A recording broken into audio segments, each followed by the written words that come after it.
The German system has 4 pillars of support, and without all 4, it doesn't work. Number 1, inexpensive energy supplies from Russia. It's the only place that the Germans can get the stuff cheap, and it forms the basis of their heavy industry, which provides the materials for their medium and their light industries. So if something happens that in the base level, it's not just that they have a problem with electricity, although they do. It's that they no longer have the materials that's necessary to make plastics or to forge steel or to do anything downstream of that. The Nord Stream pipeline went offline yesterday. There's a concern, a very real concern, that it's never going to come back on. What's going on right now is that the Russians are trying to blackmail the Germans into backing out of NATO. It's that simple. Because without German assistance, there are no logistical means of getting equipment from the rest of NATO into Ukraine. End of story. So the Germans are being forced to decide between being industrialized and neutral or unindustrialized and Western. Not a fun conversation to have. The Germans are the fastest aging society in Europe. They're in the top 5 globally. Germany is not a country where you can have an open, honest, national conversation about population policy. And it shows. And so they now have more people in their 60s than their 50s, than their 40s, than their 30s, than their 20s.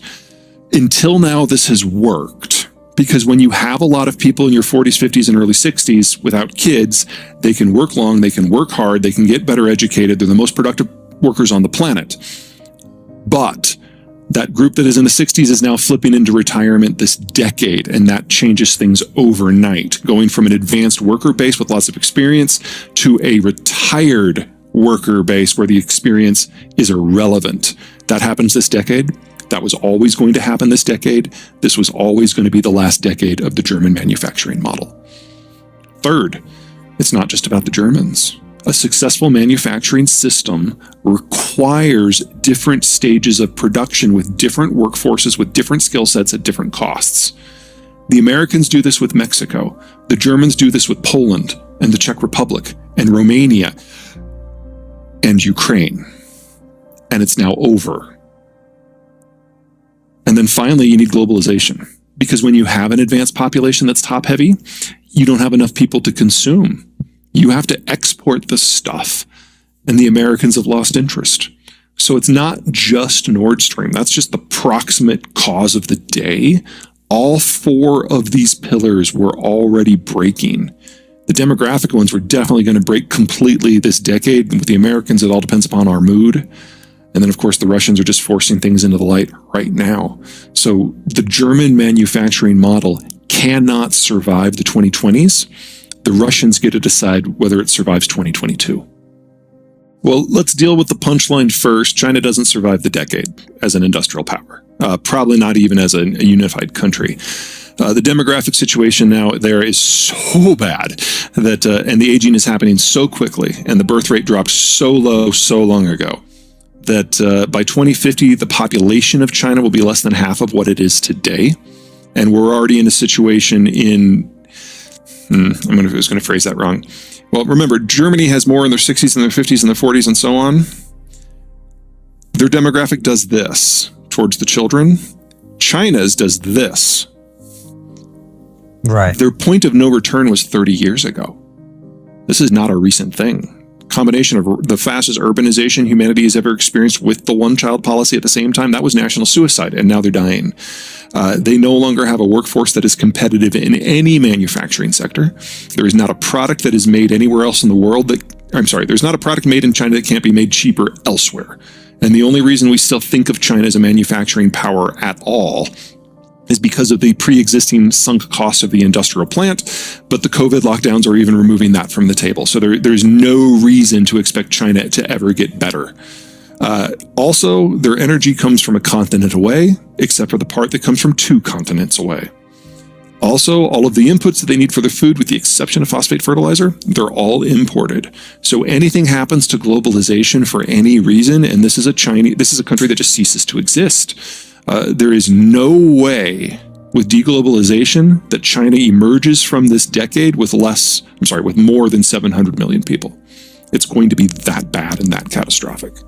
It's a fun little compare and contrast. So the Russian demographic is awful. It will lead to a dissolution of the Russian state this century, probably around mid-century, if I was a betting man. But it's not so rapid because Russia, when it urbanized, it only urbanized in part, and when it industrialized, it only industrialized in part. So until you get to the post-Soviet collapse, the demographics really, I mean, they were ugly by many measures, but they weren't terminal. And there are some strategic things that the Russians can do to buy themselves more time. The Ukraine war is part of that. They're trying to get to a more defensible outer shell where they can put static forces in a few geographic areas that will block forces from coming into their space in the future. So I don't mean to suggest that the Russian situation is pretty. It is still terminal. But there are some things that you can do with strategic policy that buy more time. China doesn't have that option. Russia is an exporter of food and energy. China is an importer. Russia can plug its periphery. China's periphery is naval. There is no country or combination of countries that the Chinese can invade and conquer in order to solve any of their problems, where there's a nice list for the Russians. So the most likely outcome here is that China just kind of implodes into itself. Does that mean there can't be a war? Of course not. When countries are dying, you never know what they're going to do. The issue of the moment, of course, seems to be Taiwan. But the Chinese government now knows that if they make a move on Taiwan, it's A, going to be harder than they thought. B, they know there are going to be international sanctions. And C, they know there are going to be international boycotts. And any one of those is enough to destroy the Chinese system, much less all three at once. The Chinese have always thought of Russia as their dumb neighbor, and you let the dumb neighbor try things. They're the canary in the coal mine, if you will. And they now know that everything they've prepared for the last 40 years was based on faulty assumptions. This is normally the place where you would, as a national leader, send all of your smart people into another room to kind of game out some replacement plannings. But the cult of personality in China is now so tight, and Xi has executed so many people at the top that he no longer has a brain trust to send into the other room. So China's just slamming its head into the wall over and over and over and over until something cracks. And I don't think that something is going to be Taiwan. When the Russians did that first thunder run to Kharkiv and Kiev, and they realized that they were not going to be welcome in as saviors, that no one had bought their propaganda but themselves, they had to reassess. The problem with Ukraine from the Russian point of view is not that it's in one of those geographic gaps, it's that it's on the way to two of them. So it's not that the Russians aren't going to stop until they have all of Ukraine. It's that they won't stop when they have all of Ukraine. And that meant they had to dust off an older playbook. And that's why we're seeing all their artillery now. They're deliberately destroying every piece of civilian infrastructure they can see, specifically agricultural infrastructure, to make sure that the land is uninhabitable for at least several years, because that forces the population to self-segregate either into refugees, which leave and you don't have to worry about them, or anyone who just stays is clearly a fighter and you can set the Wagner group or the Chechens on them just to wipe them out. And that's what we've seen in southern Ukraine and eastern Ukraine for the most part. And we're seeing these incremental gains by artillery. If the Russians succeed, that doesn't simply destroy the Ukrainian nation and the Ukrainian state. It's just the next step into getting to those gaps. And that means Estonia, Latvia, Lithuania, Poland, Moldova, and Romania have to fall as well. On the western periphery of the Russian space, those are the countries that the Russians feel they have to hold. And if they pull that off, then the FSB is released to do what the FSB was designed to do, and that's to suppress all national dissent, no matter what the form, everywhere it goes. From the Russian point of view, that's the easy part.